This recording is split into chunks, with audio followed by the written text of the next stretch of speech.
Hello friends, आपण IPC पाहत आहोत. त्यामध्ये आपण इंट्रा टेरिटोरियल, एक्स्ट्रा टेरिटोरियल, त्यानंतर पनिशमेंट, जनरल एक्सेप्शन, त्याच्यामध्ये दोन भाग आपण बघितले. ॲक्च्युली 3 केले. राईट ऑफ प्रायव्हेट डिफेन्स हा वेगळा बघितला. अशा प्रकारे आपण जनरल एक्सेप्शन्स पर्यंत आलेला आहे, सेक्शन 106. आता नवीन टॉपिक चालू होतो तिथून abetment, section 107 to section 120. Abetment म्हणजे काय, तर एखाद्याला इन्स्टिगेट करणं किंवा एखाद्याची मदत करणे. ओके, सो एखादा कसं ऑफेन्स की बाबा तुम्ही नाही करत पण दुसऱ्याला फूस लावणे किंवा त्याला मदत करणे, तर त्याला आपण अबेटमेंट म्हणतो. ओके, आता त्याचं a person who does not himself commit a crime may however help to bring it about, thereby be guilty of a offense of abatement. स्वतः गुन्हा करायचा नाही पण त्या गुन्ह्याला मदत करणे. फॉर एक्झाम्पल, तुम्हाला सी ला मारायचं आहे पण तुम्हाला स्वतःला मारायचं नाही, म्हणून तुम्ही बी ला गन आणून देणार आणि बी ला म्हणणार जा तू ए ला मारून टाक. तर तुम्ही बंदूक आणून त्याला दिली, याचा अर्थ तुम्ही त्या ऑफेन्स मध्ये ऍज अ अबेटॉर म्हणून इन्व्हॉल्व आहेत. जो पर्सन अबेट करतोय त्याला आपण अबेटॉर असं म्हणतो. ओके, सो अबेटमेंट मध्ये कोणकोणते पॉइंट्स येतात ते आपण डिस्कस करूया. सेक्शन 107 काय सांगतं बघा. Section 107. Okay, section 107 deals with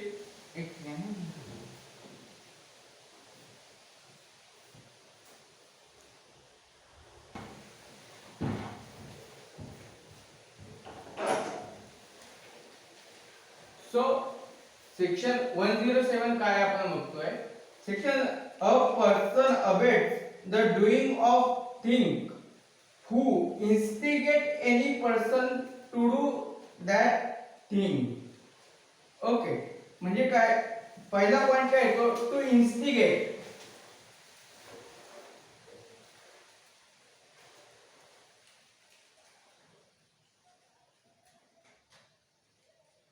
एखाद्याला इन्स्टिगेट करणं, प्रवृत्त करणं, तो ऍक्ट करायला.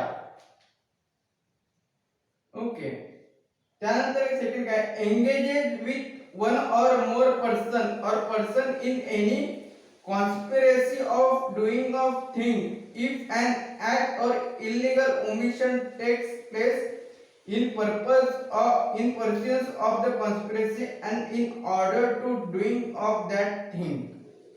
म्हणजे टू एंगेज. आपण सेकंड पॉइंट इथे लिहून घेऊया.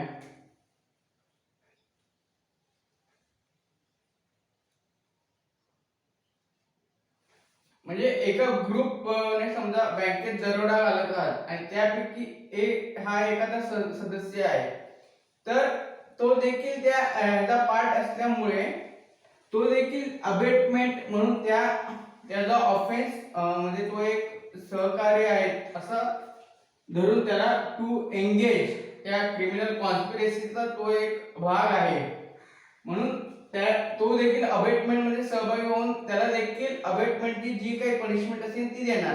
आता अबेटमेंट मध्ये कोणता गुन्हा घडतो यावरून त्याची पनिशमेंट ठरवली जाते. अबेटमेंटचे सेक्शन 108 नंतर पुढे सगळ्या पनिशमेंट आहेत, त्या आपण 1 बाय 1 पाहणार आहोत, त्यावेळेला आपण ते बघूया. आता सेकंड एक to instigate, second to engages आणि third intentionally aid by an act or illegal omission the doing of that thing. Intentionally aid.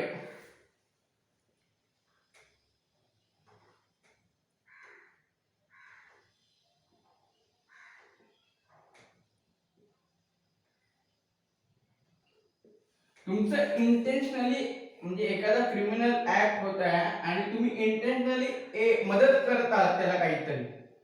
For example, जसं मी मगाशी सांगितलं की तुम्ही त्याला बंदूक आणून दिली आणि बोललात जा तिकडं त्याला गोळी घाल, तर तुम्ही त्याला इंटेन्शनली मदत करत आहात. एड म्हणजे तुमचं पर्पज पण आहे की त्याला मारून टाकायचं आणि त्याच ह्याने तुम्ही त्याला मदत करत आहात, बंदूक आणून देतात किंवा चाकू, त्याला आपण इंटेन्शनली एड असं म्हणतो. ओके, हे 3 पॉइंट पैकी एखाद्या पॉइंट मध्ये तो व्यक्ती बसला तर त्या व्यक्तीला पनिशमेंट करण्यात येते.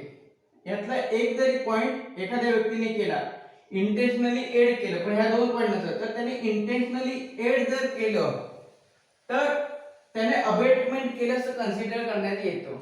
ओके, जसं आपण जनरल एक्सेप्शन मध्ये पाहत होतो की सगळ्या कंडिशन फुलफिल झाल्या तरच त्या व्यक्तीने तो व्यक्ती जनरल एक्सेप्शन मध्ये येत होता. पण इथं तसं नाही, यातली एक कंडिशन जर का केली, एका कंडिशन मध्ये एखादा व्यक्ती बसला तर त्याने हा गुन्हा केलेला आहे अबेटमेंट असं कन्सिडर करण्यात येईल. ह्याला 2 एक्सप्लेनेशन दिलेले आहे, ते बघूया आपण. एक्सप्लेनेशन 1 काय सांगतो, a person who by willfully misrepresentation or by willfully concealment of material fact which he is bound to disclose voluntarily causes or procure or attempt to cause or procure a thing to be done is said to instigate the doing of that thing. म्हणजे explanation 1 सांगतो काय, त्याचा आपण example मध्ये बघूया. बघा, ए हा public officer आहे.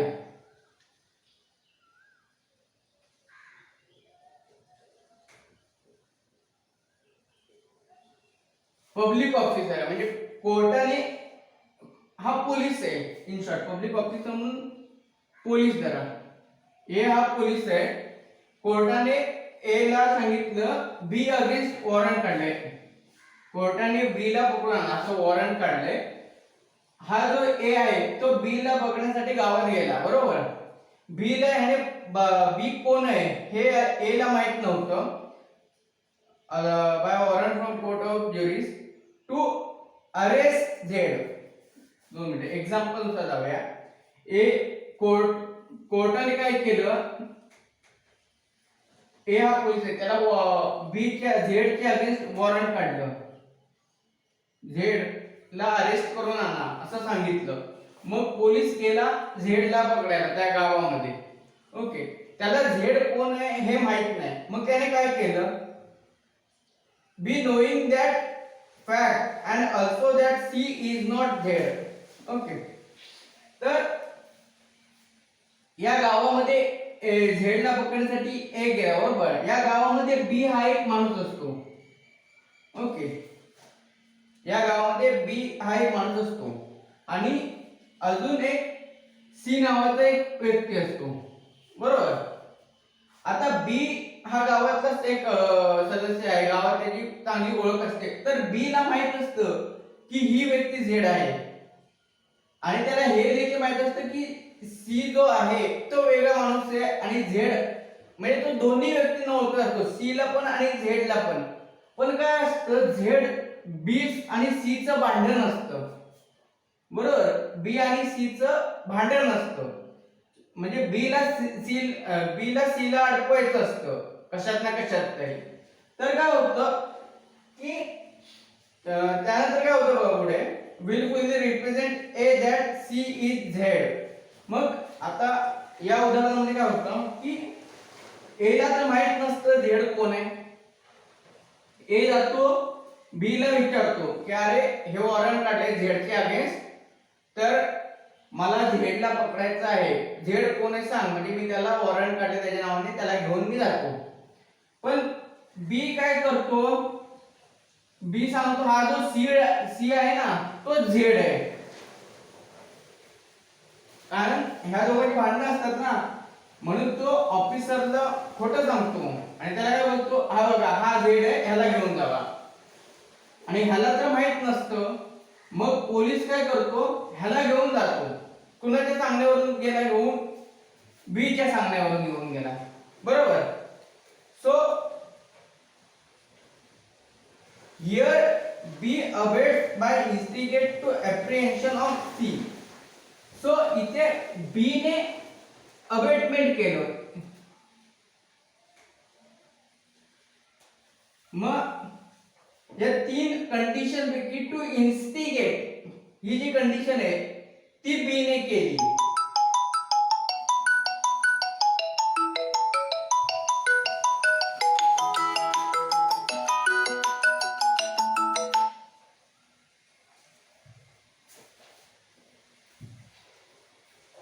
So abetment sorry to instigate, त्याने इन्स्टिगेट केलं बरोबर, म्हणून बी हा अबेटमेंटचा ऑफेन्स त्याने केला आणि त्याला जी काही पनिशमेंट असेल ती त्याला कन्सिडर करण्यात येईल. ओके, ती त्याला देण्यात येईल. हे झालं एक्सप्लेनेशन 1 चं उदाहरण. म्हणजे एक्सप्लेनेशन 1 काय सांगतात, a person who by willfully misrepresentation or by willfully concealment of material fact, जी ह्याला मटेरियल फॅक्ट विचारली आहे ती त्याने जाणून बुजून लपवली, कन्सील बरोबर, किंवा willfully misrepresentation म्हणजे चुकीची माहिती सांगणं, material which he is bound to disclose. He is B हा बाउंड होता, पोलिसांनी विचारलं त्याच्यामुळे त्याला सांगणं बांधील होतं. मग तो काही म्हणजे तो असं पण म्हणू शकतो मला माहित नाही वगैरे, पण त्याने काय केलं, खोटं सांगितलं.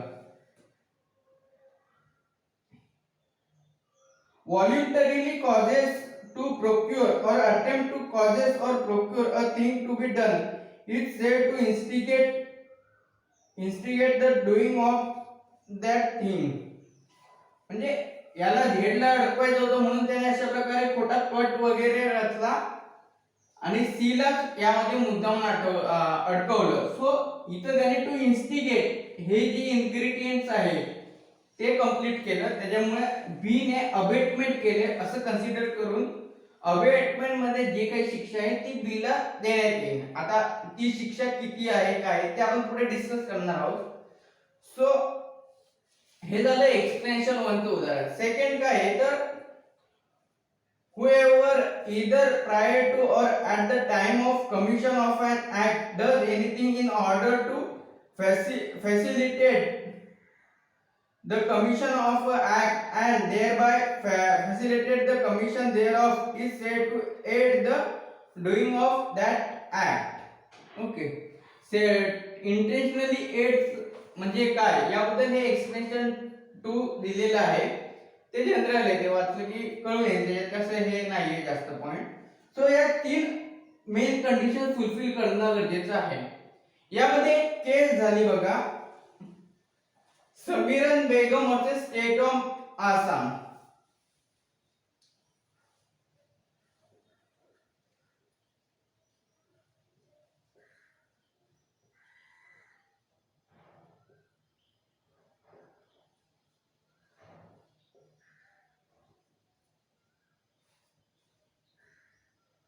आसाम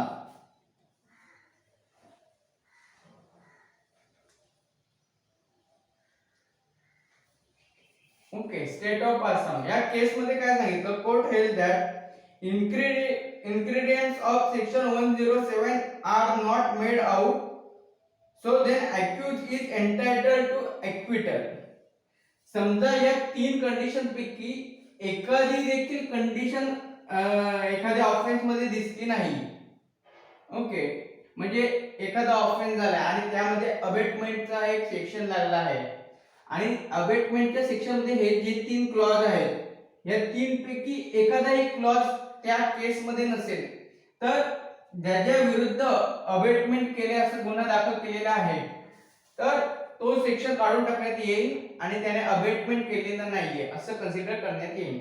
म्हणजे तेच आपण मागे डिस्कस केलेलं की यातली एक कंडिशन फुलफिल होणं गरजेचं आहे. ओके, त्यानंतर सेक्शन 108 काय सांगतो बघा, a person abets an offence who abet either the commission of an offense or the commission of an act which would be offense if committed by a person capable by law of committing an offense with such a same intention or knowledge as that of abetter. In short सांगायचं झालं section 108 हे सांगतो आपल्याला की a person जो व्यक्ती आहे जो एखाद्याला इन्स्टिगेट करत आहे त्याला अबेटर असं म्हटलं जातं. ओके, अबेटरची डेफिनेशन सेक्शन 108 मध्ये सांगितलेली आहे. ओके, सो हे जरा पुसून घेतो मी.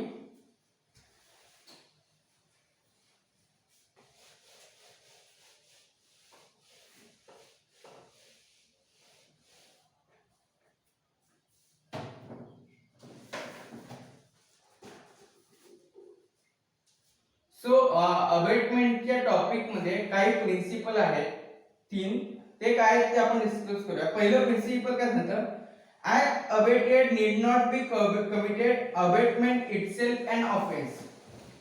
म्हणजे अबेटमेंट केलंय किंवा तू हा गुन्हा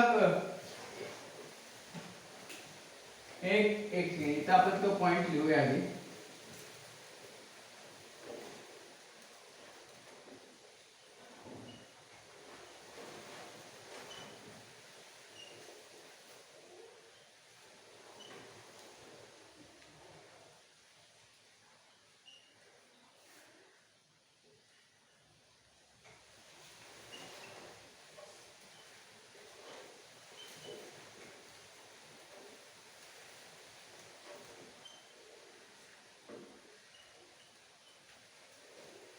अबेटमेंट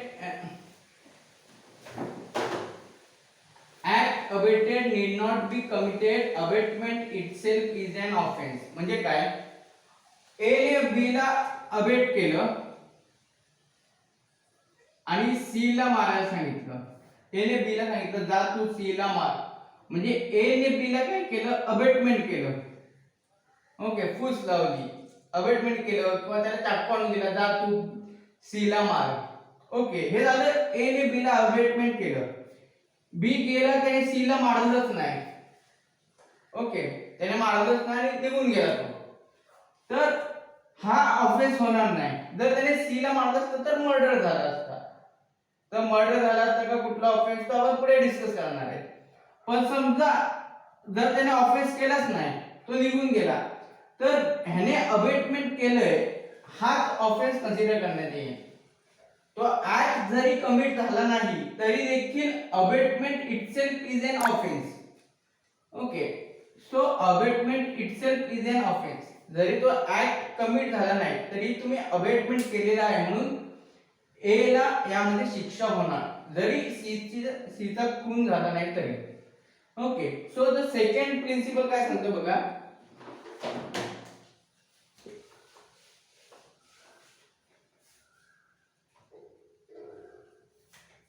सेकंड प्रिन्सिपल काय सांगतो बघा ह्यामध्ये,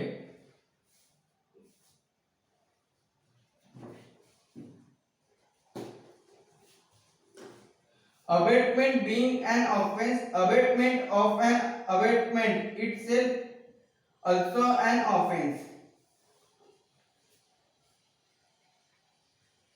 काय सांगतात, अबेटमेंट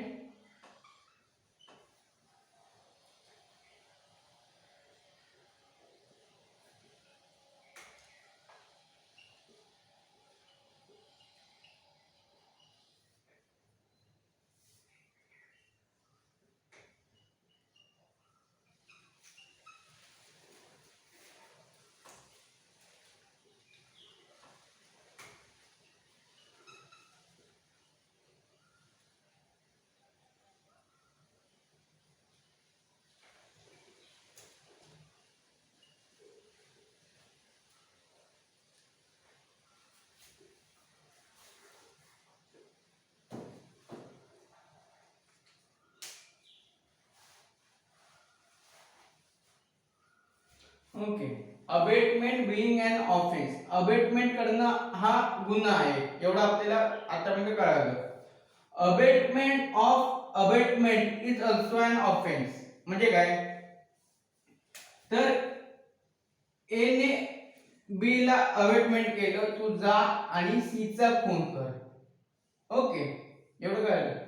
सी ने बी ने काय केलं, डी ला सांगितलं काय की म्हणजे बी चा एखादा माणूस ओळखीचा कोणतरी असेल की बाबा जा तू सी चा खून करायला आपल्याला सांगितलं आहे, तू जाऊन सी चा खून कर. डी केला आणि त्याने सी चा खून केला, सी मेला.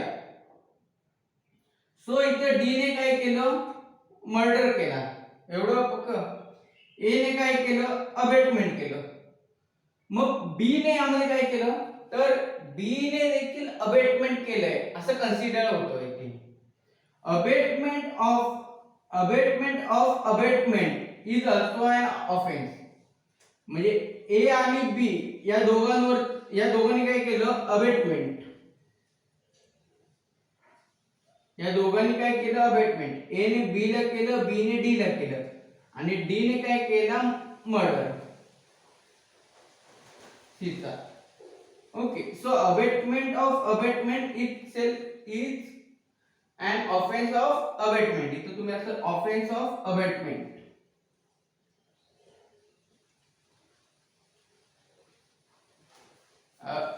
म्हणजे अबेटमेंट अशी साखळी जर केली, बी ने डी ला सांगितलं, डी ने ई ला, तर हे सगळे अबेटमेंट करतात असं कन्सिडर करण्यात येईल.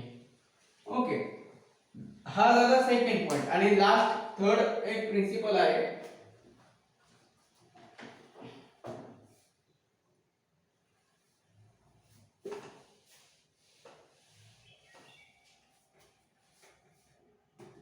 पर्सन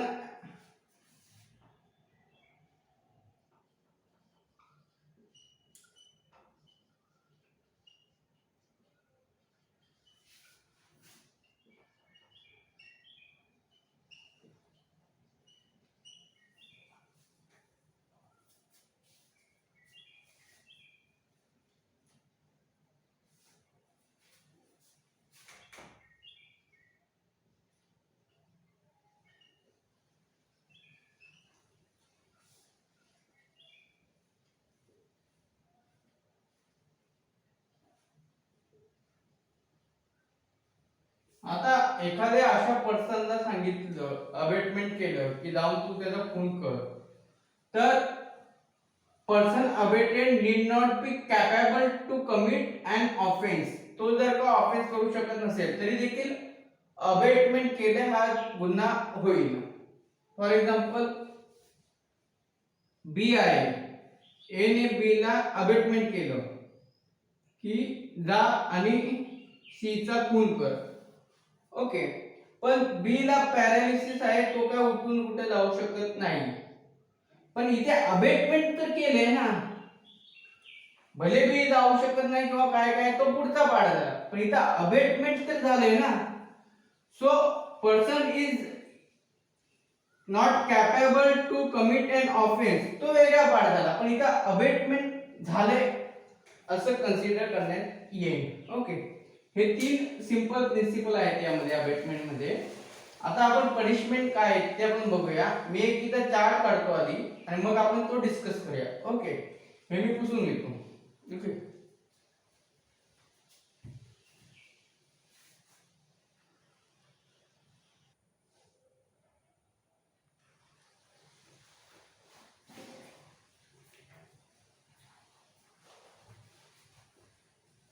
सो फ्रेंड्स, आपण अबेटमेंट हा टॉपिक पाहत आहोत. त्यामध्ये आता अबेटमेंटचे काय पनिशमेंट आहेत ते आपण पाहत आहोत.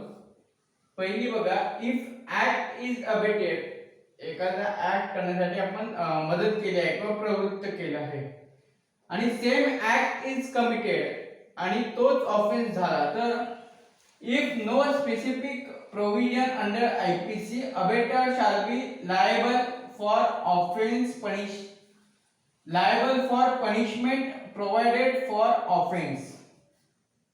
म्हणजे काय बघा, मर्डर करायला सांगितलं आणि समोरच्या पुढच्या व्यक्तीने मर्डर केलं, तर अबेटमेंट फॉर मर्डर ही जी पनिशमेंट आहे ती त्याला देणार. पण असा एखादा ऑफेन्स केला की ज्याला त्याला अबेटमेंट करण्यासाठी तशी काही प्रोव्हिजनच नसेल, तर त्या ऑफेन्सला जी काही पनिशमेंट असेल तीच पनिशमेंट ह्या अबेटमेंटला देणार. ओके, म्हणजे इथं आपण एक्झाम्पल घेऊया त्याचं. ए ने बी ला सांगितलं की सी च्या घरात जाऊन चोरी कर. ओके, आता अबेटमेंट ऑफ थेफ्ट ही पनिशमेंट नाहीये. तुम्ही आता आयपीसी बघितला तर अबेटमेंट ऑफ थेफ्ट अशी कुठेच पनिशमेंट नाहीये. तर त्याला पनिशमेंट काय आहे, तर त्यासाठी हा सेक्शन सांगितलाय, if act is abetted, theft करायला सांगितलं, same act is committed, B ने थेफ्ट केली, तर ए ला काय पनिशमेंट आहे, if no specific provision under IPC, IPC मध्ये अशी कोणतीही प्रोव्हिजन असेल जसं की आपण अबेटमेंट ऑफ थेफ्ट ही पनिशमेंट नाहीये, बरोबर.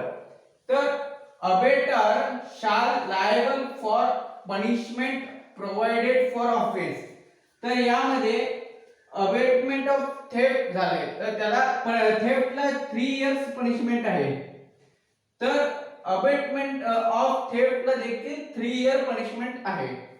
ओके, असं ही प्रोव्हिजन सांगते. जर का पर्टिक्युलर प्रोव्हिजन जर का नसेल तर त्या ऑफेन्सला जी काही पनिशमेंट असेल ती पनिशमेंट अबेटमेंटला देण्यात येईल. सो एला या ठिकाणी 3 इयर्स पनिशमेंट होईल. Okay. Second, if one act is abetted different act is committed and if act is committed is probable consequences of act abated shall be liable for both the offenses. It means act abated and act committed. Okay. हे बघा, ह्याचा आपण जरा समजून घेऊया. Act करायला सांगितला की तू जाऊन चोरी कर. ओके, सांगितलं की चोरी करू नये. तो गेला पण त्या चोरी करण्याच्या नादात तिथं झटापट झाली. ओके, आणि त्या झटापटीमध्ये त्याने काय केलं की त्याला मारलं वगैरे आणि तिथे ग्रीवियस हर्ट झालं त्या व्यक्तीला. काय झालं तर ग्रीवियस हर्ट, त्याचा हात ग्रीवियस हर्टचे जे काही मी मागच्या लेक्चरमध्ये थोडेफार प्रोव्हिजन सांगितले त्यातला एखादा ऍक्ट झाला की त्याने असं म्हणजे मारामारी वगैरे झाली आणि त्याचा डिसलोकेशन ऑफ बोन हा एक ग्रीवियस हर्टचा पॉइंट आहे. म्हणजे फ्रॅक्चर वगैरे झाला. सो त्याने सांगितलं होतं की चोरी करायला जा म्हणून, आणि चोरी करता करता तिथे ग्रीवियस हर्ट देखील झालं. तो त्याला म्हटला नव्हता जाऊन त्याला अशी ग्रीवियस हर्ट करू नये. त्याने सांगितलं होतं की चोरी करू नये आणि तो गेला चोरी करायला पण तिथं झालं ग्रीवियस हर्ट. ओके, सो म्हणजे इथे 2 ऑफेन्स झाले. एक म्हणजे थेफ्ट आणि सेकंड म्हणजे ग्रीवियस हर्ट. असे 2 ऑफेन्स इथे झाले, बरोबर. चोरी तर झाली आणि ग्रीवियस हर्ट. पण ग्रीवियस हर्ट का झालं तर चोरी करायची होती त्याच सिच्युएशन मध्ये झाले, त्याच कॉन्सिक्वेन्सेस मध्ये झाले, चोरी करता करताच झाले. इथे असं काही जो व्यक्ती आता ए ने बी ला इन्स्टिगेट केलं, इथे एक्झाम्पल घेऊ की तू जाऊन थेफ्ट कर, चोरी कर, आणि त्या चोरीच्या नादात त्याला ग्रीवियस हर्ट झालं. ओके, इथं बी चं असं काही इंटेन्शन नव्हतं की मी जातो आणि चोरी करतो आणि मुद्दामून त्याला ग्रीवियस हर्ट करू नये. पण चोरी करता करता हे ग्रीवियस हर्ट झालं, त्याचं काही इंटेन्शन नव्हतं, पण सिच्युएशन अशी आली, सर्कमस्टन्सेस असे झाले की त्याला ग्रीवियस हर्ट झाले. So here A is liable for both the offenses. ह्या दोन्ही ऑफेन्सेस साठी तो लायबल राहणार, कारण हे दोन्ही ऑफेन्सेस एकाच ट्रान्झॅक्शन मध्ये किंवा कॉन्सिक्वेन्सेस मध्ये झालेले आहेत. ओके, सो आणि थर्ड पॉइंट काय सांगतो, if one act is awaited different act is committed. त्याच्या पुढे थोडंसं चेंजेस आहेत, आपण त्या ह्याच्यामध्ये हे कव्हर करूया. हे पुसून घेतो मी.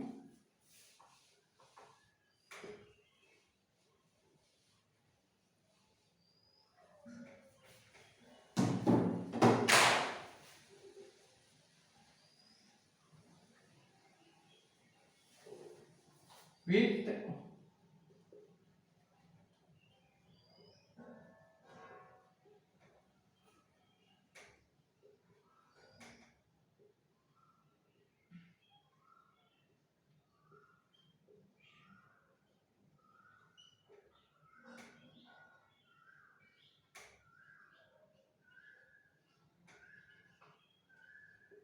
okay, one act is abated, different act is committed with different intention and knowledge, then abater is liable for original intention and knowledge. एक सेकंड,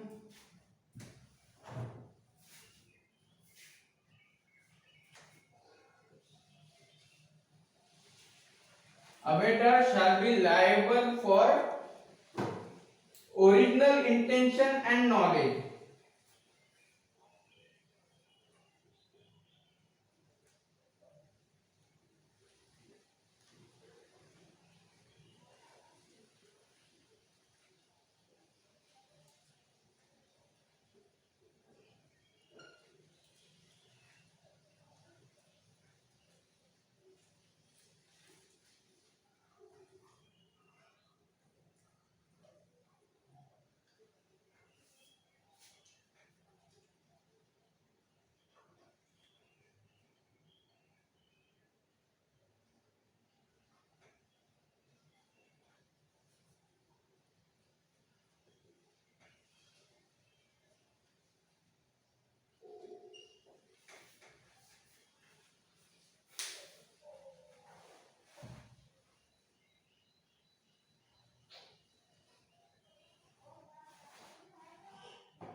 ओके. सो इथे बघा, if one act is abetted, इथे one act बघा, म्हणजे एखादा act abetment केला आहे त्याने आणि डिफरंट ऍक्ट इज कमिटेड, तो ऍक्ट घडल्यानंतर दुसरा काहीतरी ऍक्ट घडला with different intention and knowledge, वेगळ्या काही इंटेन्शनने वगैरे तो घडला. Abettor shall be liable for original intention and knowledge only offence for which he is abetted. Okay. For example बघा, ए आहे, ओके, सी ही व्यक्ती आहे जी म्हणजे अनसाउंड माइंड आहे किंवा असं मायनर आहे किंवा अनसाउंड माइंड समजा तुम्ही, आणि तिला कंप्लीट बेड रेस्ट सांगितली आहे. कंप्लीट बेड रेस्ट म्हणजे 2 मिनिटं झालं की पॅरालिसिस वगैरे झालाय, कंप्लीट बेड रेस्ट सांगितले, तो हलू देखील शकत नव्हता. सो ए ने बी ला काय सांगितलं की सी काही हलू शकत नाहीये, तो घरातच राहणार आहे, तू जा आणि सी च्या घरातलं सामान चोरून आण. ओके. बी आणि सी चं ऑलरेडी भांडण झालेलं असतं, बरोबर. सो हे ए ला माहित नसतं की बी आणि सी चं भांडण झाले. ए काय करतो, बी ला सांगतो जा तू सी च्या घरी जाऊन चोरी कर.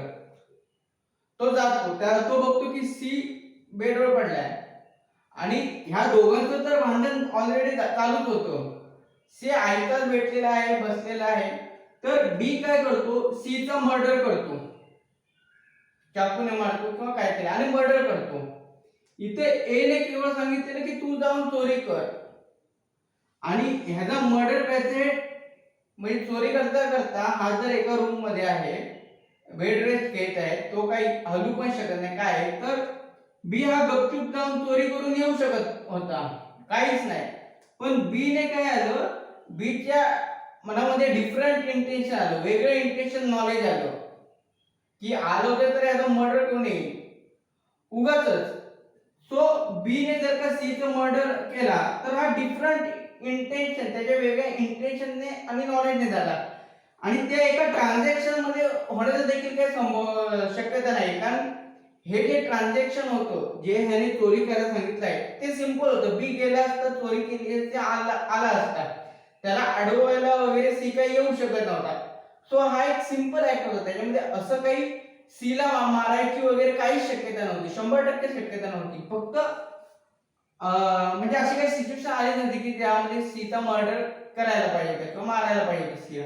पण इथं बी चं डिफरंट इंटेन्शन वगैरे, त्याची जी पूर्वीची पूर्वीचं त्याचं जे काय वैमनस्य आपण म्हणू शकतो किंवा त्याच्याबद्दल असलेला जो त्याच्या राग मनात, व तो राग धरून त्याने डिफरंट इंटेन्शन आणि नॉलेज क्रिएट केलं, डिफरंट इंटेन्शन इथे, आणि त्याने सी चा मर्डर केला.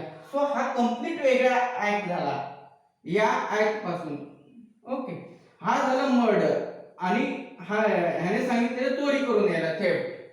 ओके. आणि या दोघांचं असं काही या दोघांचं काही असं म्हणजे होण्याचं कारणच नव्हतं.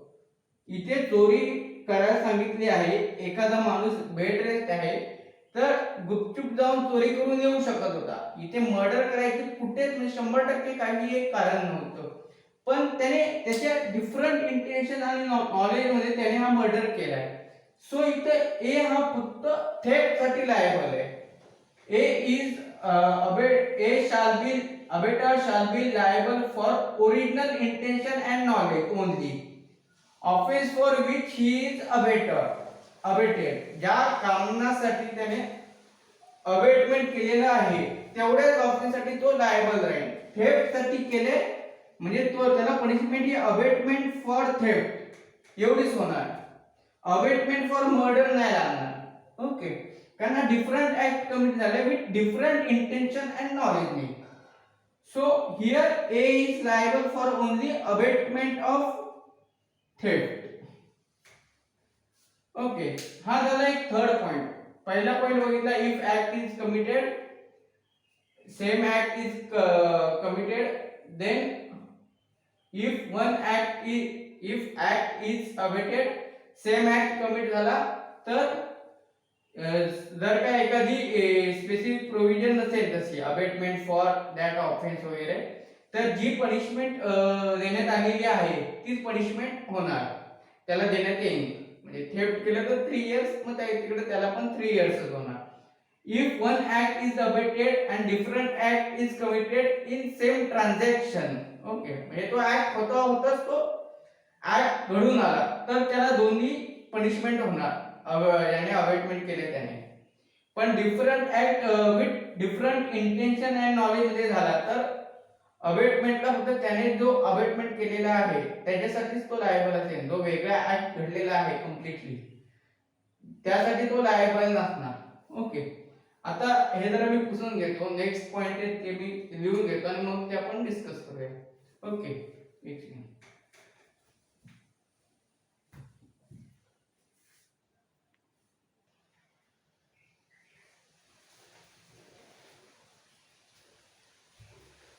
सो नेक्स्ट पॉइंट काय सांगतो बघा.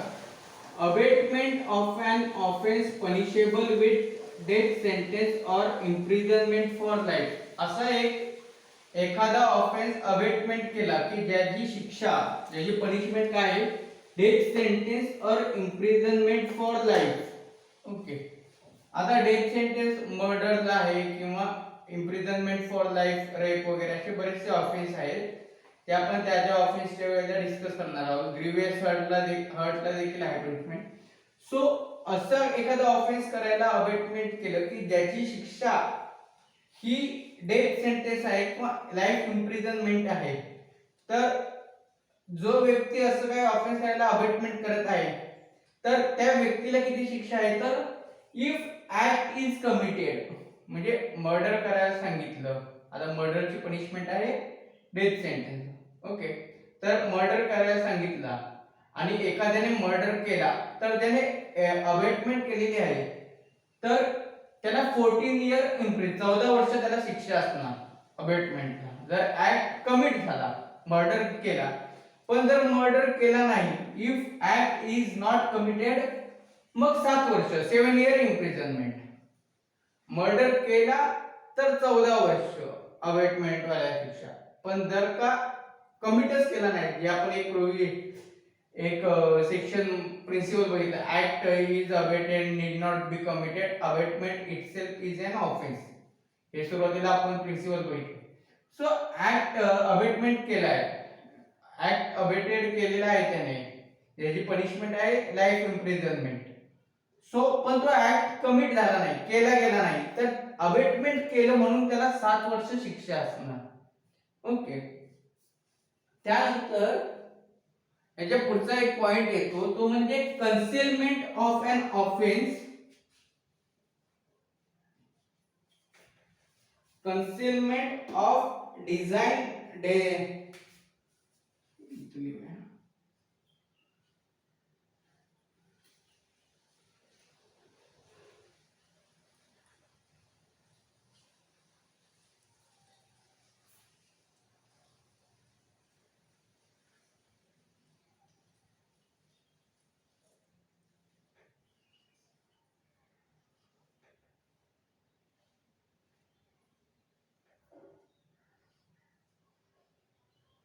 concealment of design of an offense punishable with death sentence or imprisonment for life. एक ऑफेन्स डिझाइन होतोय, म्हणजे तुम्हाला माहिती आहे की असं असं गुन्हा होणार आहे की ज्यामध्ये लाईफ इम्प्रिझनमेंट वगैरे शिक्षा आहे. जसं की वॉर अगेन्स्ट स्टेट हा जो ऑफेन्स आपण बघणार आहोत त्याच्यामध्ये आहे की त्याच्यामध्ये देशाच्या विरुद्ध वगैरे एखादा गुन्हा वगैरे करतायत हे तुम्हाला माहित आहे आणि ती गोष्ट तुम्ही जर का लपवून ठेवली आणि त्या गुन्ह्याला डेथ सेंटेन्स आहे.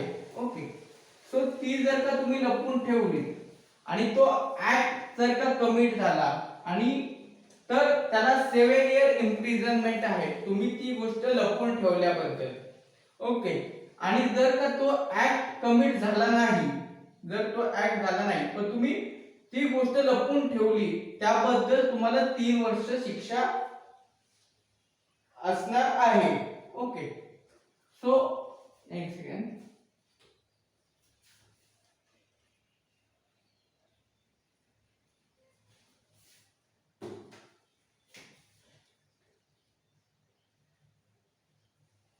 7 इयर इम्प्रिझनमेंट आणि 3 इयर इम्प्रिझनमेंट. फॉर एक्झाम्पल म्हणून गृहीत धरा कसाब येणार आहे, कसाब आला त्याने हे केलं, हे सगळं प्लॅनिंग जे आहे ते ए या व्यक्तीला माहित आहे. ओके, की कसाब येणार आहे, त्यांचं असं असं प्लॅनिंग ठरलेलं आहे, ताज हॉटेलमध्ये जाऊन असं असं करायचं आहे, हे सगळं प्लॅनिंग ए या व्यक्तीला माहित आहे.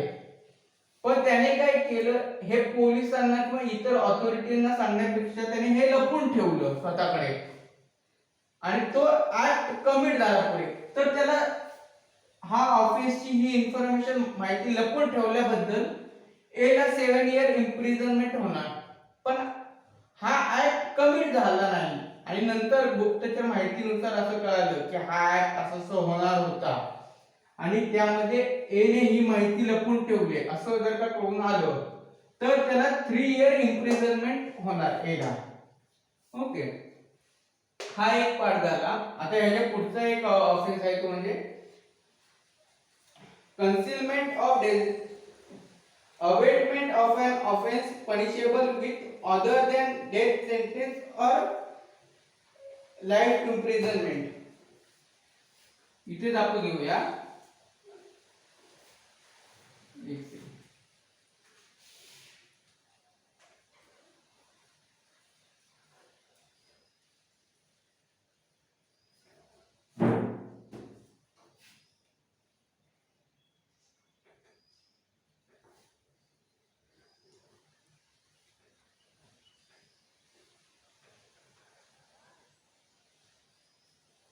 Abatement of an offense punishable with other than death sentence.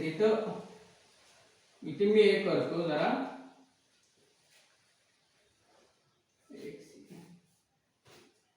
पुसूनच घेऊया.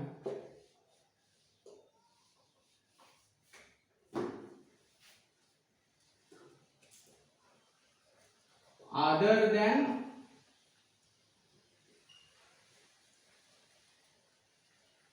death sentence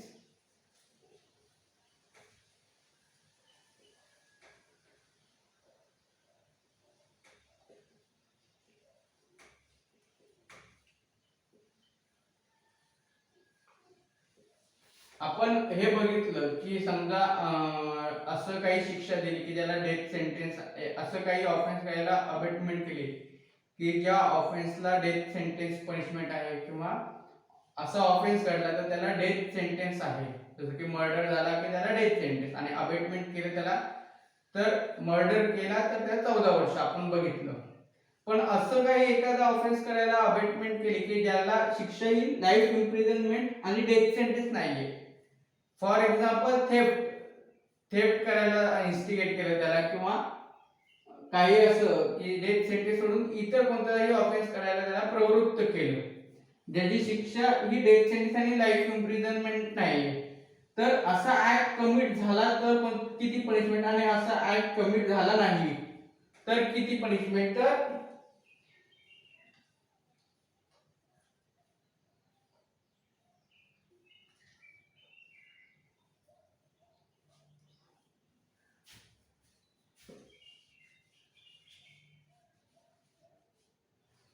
ऍक्ट कमिट झाला तर 1/2 आणि ह्याला 1/4 असं आहे. 1/2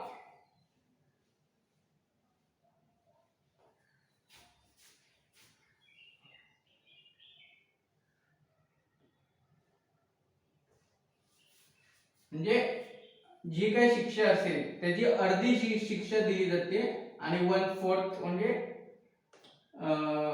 1/4 आपण म्हणतो ना, तर तेवढी पनिशमेंट त्याला होणार. समजा एखादी पनिशमेंट असेल की 1 इयर पनिशमेंट आहे हा एखाद्या ऑफेन्सचा, आणि जर तो ऍक्ट कमिट झाला तर याने अबेटमेंट केलं आहे त्याला 6 महिने शिक्षा, बरोबर. आणि समजा तो ऍक्ट कमिट झाला नाही तर त्याला 3 महिने शिक्षा होणार. ओके, सो याचं आपण हे एक्झाम्पल घेतलं. 1/2 पनिशमेंट, 1/2 हाफ पनिशमेंट आणि 1/4. समजा ऍक्ट कमिट झाला, 1 वर्षाची पनिशमेंट आहे आणि तो ऍक्ट जर झाला तर ज्याने अबेटमेंट केला आहे, तो गुन्हा करायला ज्याने प्रवृत्त केलेला आहे, त्याला 6 महिने जेल, आणि समजा तो झाला नाही तर त्याला 3 महिने जेल. ओके, अशा काही प्रोव्हिजन्स आहेत पनिशमेंटच्या. बाकी सगळे ॲग्रिवेटेड फॉर्म मध्ये. तर ह्या पनिशमेंट आपण त्या ह्याच्यामध्ये घेतो जेणेकरून कळायला सोपं जावं वगैरे. ते एकदम डिस्क्रिप्शन मध्ये असं घेण्यापेक्षा आपण हे या टाईप मध्ये घेतलं जेणेकरून ते सोपं वाटायला वगैरे, जेणेकरून आपलं ते हे जर का तुम्ही वाचलं तर ते तुम्हाला वाचायला सोपं जातं आणि लवकर तो सेक्शन कळून येतो. तुम्ही हे पुस्तकामधून वाचलं तर तुम्हाला अजून चांगल्या पद्धतीने हे फक्त तुम्हाला आयडिया काय ती कळेल. फक्त तुम्ही एक नजर जर मारली पुस्तकात तर तुम्हाला व्यवस्थित तो सेक्शन काय तो कळेल, आणि परत ते वाचल्यानंतर तुम्हाला पुस्तक बघायची गरज नाही. ह्या आपल्या पॉइंट्स वरूनच तुम्ही तो आन्सर लिहू शकता. ओके, सो आज आपण थांबूया. आपला अबेटमेंटचा टॉपिक कंप्लीट झालेला आहे. उद्या आपण क्रिमिनल कॉन्स्पिरसी बघूया आणि ऑफेन्सेस अगेन्स्ट स्टेट जे आहेत ते आपण